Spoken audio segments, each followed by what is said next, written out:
திஷாய நமக. ஓம் சிவமகா வாழைச்சித்த திருவடிகள் போற்றி. நல் உயர் ஞான பாடசாலைதனை இப்பாருலகமதில் பாவித்த சித்தனே, உம்மை வாழ்த்த பரமனோடு அமர்ந்திருக்கின்ற தேவியாய் சக்தியாம் கற்பகம்பாள் என்று அழைக்கப்படுகின்ற நாமத்தில், கஞ்சனூர் என்று அழைக்கப்படுகின்ற தலத்தில், அக்னீஸ்வரன் என்று அழைக்கப்படுகின்ற ஈசனோடு அருள்வாளித்து கொண்டிருப்பவளாய் உம்மை வாழ்த்த அகம் மகிழ்ந்து மனம் கனிந்து ஆற்றலோடு வந்து அமர்ந்திருக்கின்றோம். ஆற்றும் பணியாவும் இப்பாருலக பாவத்தை அழிக்கும் பணியாய் செய்து கொண்டிருக்கின்ற அப்பரமனின் வடிவு கொண்ட சித்தனே, இப்பகலவன் எழுகின்ற வேளைதனில் உம்மை வாழ்த்துவதில் யாம் பால்போல் பொங்கி நிற்கின்றோம் ஆனந்தத்தில். காற்று வீசும் நேரம், அக்காற்று வீசும் நேரம்தான் நமக்கு தெரியும் நம்மை சூழ்ந்து காற்று இருக்கின்றதென்று. அதற்கு முன்பு அங்கு காற்று இருக்கத்தான் செய்தது, ஆனால் அதனை உணரக்கூட முடியவில்லை. அது ஒரு இயக்கத்திற்கு வருகின்ற பொழுதே யாம் அதனை உணர முடிந்தது. அவற்றின் இயக்கத்தை பொறுத்து வாடை காற்று, தென்றல் காற்று என்றெல்லாம் அவற்றினுடைய தன்மையானது மாறியிருக்கும். ஒரு இயக்கத்தில் வருகின்ற காற்றிற்கு மறு இயக்கத்தில் வருகின்ற காற்றிற்கும் வெவ்வேறு பலன்களும் இருக்கும். அந்நிலை அதுபோல் சூனியமாக இருக்கின்ற ஒவ்வொரு மனிதனுடைய வாழ்வும், ஒன்று அவன் பிறக்கின்ற பொழுது அது சூனியமாகத்தான் இருக்கும். பின்பு அவனுடைய கர்ம வினைகள் எப்புறம் இழுக்கின்றதோ அப்புறம் அவன் வாழ்வானது நடக்கத் தொடங்கும். நடக்கின்ற பொழுது அது நன்னிலைகள் நோக்கி இருந்தால், தர்ம நெறி கொண்டவையாக இருந்தால் அது நன்மையான வாழ்வாகவும், அதர்ம நெறி கொண்டிருந்தால் அது அதர்மமான வாழ்வாகவும் மாறியிருக்கும். இவ்வாறு எப்புறம் அது அலைந்து சென்றாலும், ஒருபுறம் இருபுறமும் அது சென்ற பின்பு ஒரு குறிப்பிட்ட காலத்திற்கு பின்பு அசையாமல் அக்காற்றும் நின்றுவிடும். அக்காலத்தில் அற்புதமாக அக்காற்றை உணரக்கூட முடியாது என்பது போல் அருள் அற்புதமாய் ஒவ்வொருவரும் இருபுறம் இருக்கின்ற தம்முடைய நல்வினை தீவினை என்று இருக்கக்கூடிய வினைகளில் அங்கும் இங்கும் அலைந்திருந்தாலும், ஒரு காலத்தில் இருவினைகளும் சமமாகி ஒருவன் எவ்வினைக்குள்ளும் ஆட்படாது அமைதியாக அமர்ந்து அப்பரமனின் உயர் நிலை சமாதி நிலைதனில் அவ்வாதி நிலைதற்கு சமமாக தம்மை மாற்றி கொண்டு நிற்கின்ற நிலையாய், வாழும் பொழுதே அந்நிலைதனை அடைகின்ற நிலையாய் மாறி இருக்கின்ற அவ்வுயர் ஞான நிலை, அவ்வுயர் தவநிலையின் உச்சி நிலைதனை அடைகின்ற நிலையாக மாறியிருக்கும். அந்நிலைதனை ஒருவர் அடைய வேண்டுமென்றால் அதற்கு வினைகளில் அங்கும் இங்கும் முதலில் அலைப்பாய்ந்துதான் ஆக வேண்டும். அலை பாய்ந்தால்தான் அசைவற்ற நிலை எதுவென்பதை உணர முடியும்.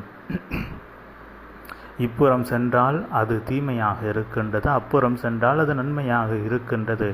இருபுறத்தில் எப்புறம் சென்றாலும் அதற்கு எதிர்நிலை ஒன்று இருக்கின்றது. இருநிலைக்கும் சமமான ஒரு நிலை தன்னில் அமர்வதே உயர் உன்னத நிலை என்று ஒவ்வொருவனும் உயர் சமமான நிலை எதுவென்பதை தம் வாழ்வில் கண்டு அவ்வழியில் பயணிக்க தொடங்குகின்ற பொழுது அருள் அற்புதமான உயர்ஞான வழி அவர்களுக்கு கிட்டியிருக்கும். இதைதான் உரைக்கின்றார்கள், நிச்சயமாய் உரைக்கின்றார்கள். இதற்கு முன்பு நிதர்சனமாய் நடந்த நிலைகளையும் உரைக்கின்றார்கள். ஒருவர், யாம் உமக்கும் கட்டுப்படுவோம், எமக்கு கீழும் பலர் கட்டுப்பட வேண்டும், இருப்பவர்களை கட்டுப்படுத்தி விடலாம். யாம் உமக்கு கட்டுப்படுவோம், பிறருக்கு வேறு ஒருவரை கட்டுப்படுத்த மாட்டோம் என்பவர்களையும் கட்டுப்படுத்தி விடலாம். ஆனால் எவருக்கும் கட்டுப்பட மாட்டோம், யாமும் எவரையும் கட்டுப்படுத்த மாட்டோம் என்ற நிலைக்குள் ஒருவர் வந்திருக்கின்ற பொழுது அவரை நம்மால் கட்டுப்படுத்துவது மிக கடினம். யாதென்றால் அவர் எவரையும் கட்டுப்படுத்த எண்ணவில்லை, அவரும் எவருக்கும் கட்டுப்பட்டு இருக்க எண்ணவில்லை. அவ்வாறு இருப்பவர்களை கட்டுப்படுத்துவது அவர்கள் கூட அறியாத நிலைதனில் கட்டுப்படுத்த வேண்டும். அதுதான் மிக மிக கடினம். ஏனென்றால் எவருக்கும் கட்டுப்பட மாட்டோம் என்று இருப்பவர்களுக்கு அவரை யாம் கட்டுப்படுத்துகின்றோம் என்று மிக எளிமையாக கண்டறிந்து விடுவார்கள். அவர்களை கட்டுப்படுத்துகின்ற நிலை கூட அவர்களுக்கு அறியாது. மிக மிக எளிய நிலையாக உள்ளுக்குள் சென்று அவர்களை கட்டுப்படுத்த வேண்டும். அந்நிலைதான் மிக மிக அரிய நிலை. இக்கலியுகத்தில் அதுபோன்று இருப்பவர்களை கட்டுப்படுத்துவதுதான் இன்று சிவசபைக்கே பெரும் பாடாக இருக்கின்றது. ஆனால் அது போன்றவர்களை கட்டுப்படுத்திவிட்டால் அவர்களை வைத்து உன்னதமான உயர்நிலைகளை செய்துவிடலாம் என்ற உயர் சிந்தனை கொண்டுதான் சிவசபை இயங்கிக் கொண்டிருக்கின்றது. சிவசூட்சம நூலாய் சித்தனும் இயங்கிக் கொண்டிருக்கின்றான். அந்நிலையின் உயர் வடிவாக, உயர் பெருமகா வடிவாக யாம் உரைத்தது போல் கட்டுக்குள் அடங்காதவர்களையும் கட்டுப்படுத்தி, அவர்கள் கட்டுப்பட்டு இருக்கின்றார்கள் என்ற நிலை கூட அறியாதவாறு கட்டுப்படுத்தி, அவர்களை வைத்து இங்கு கலியுகமதில் கலிக்கு கட்டுப்பட்டிருக்கின்ற மாந்தர்களை யாவரையும் அதிலிருந்து கட்டவிழ்த்து புண்ணிய யுகத்திற்கு இழுத்து செல்கின்ற உயர் சேனை படைகளை தயார் செய்து கொண்டிருக்கின்ற திருமுருகனின் சேனைப்படையாக இருக்கின்ற ஒரு சித்தனே உம்மை வாழ்த்துகின்றோம். ஏன் ஒரு சித்தன் என்று உரைத்தோம் என்றால், திருமுருகனின் ஒட்டுமொத்த சேனை படையும் உமக்குள் அடங்கி இருக்கின்ற அந்நிலையினால் நீர் ஒருவனே அச்சேனை படைக்கு சமமாக இருக்கின்றீர். உமக்கு கீழ் எத்தனை நபர்கள் வந்தாலும் அதில் இருக்கின்ற சிறு வீரர்களே அவர்கள் சேனைகள் என்று அழைக்கப்படுவதின் நோக்கம் அவர்களுக்கு ஆற்றல் உம்மிடமிருந்து செல்லும். ஆனால் உமக்கு அவர்களுடைய ஆற்றல் ஒட்டுமொத்தமாக உள்ளுக்குள் இருக்கும் என்ற நிலைதனை எடுத்துரைத்து, அந்நிலையின் மூலமாக உம்மாற்றல் விரிந்திருக்கும்.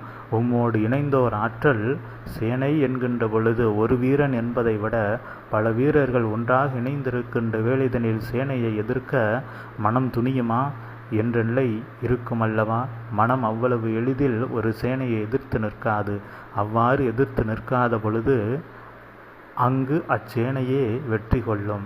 ஆனால் அச்சேனை வெற்றி கொள்வதற்கு காரணம் அதனை முழுமையாக வழிநடத்தி கொண்டிருக்கின்ற அச்சேனைக்கு அச்சொந்தக்காரனாக இருக்கின்ற வாழும் குருவே, வாழை சித்தனே, அகமாற அதிகாலை வேளைதனில் வாழ்த்தி உம்முடைய யுகமாற்ற பெரும்பயணம் தொடங்கி நிற்கவும் நல்வாழ்த்துக்களை வழங்கி அமர்கின்றோம். அதிகாலை வாழ்த்து வழங்கி.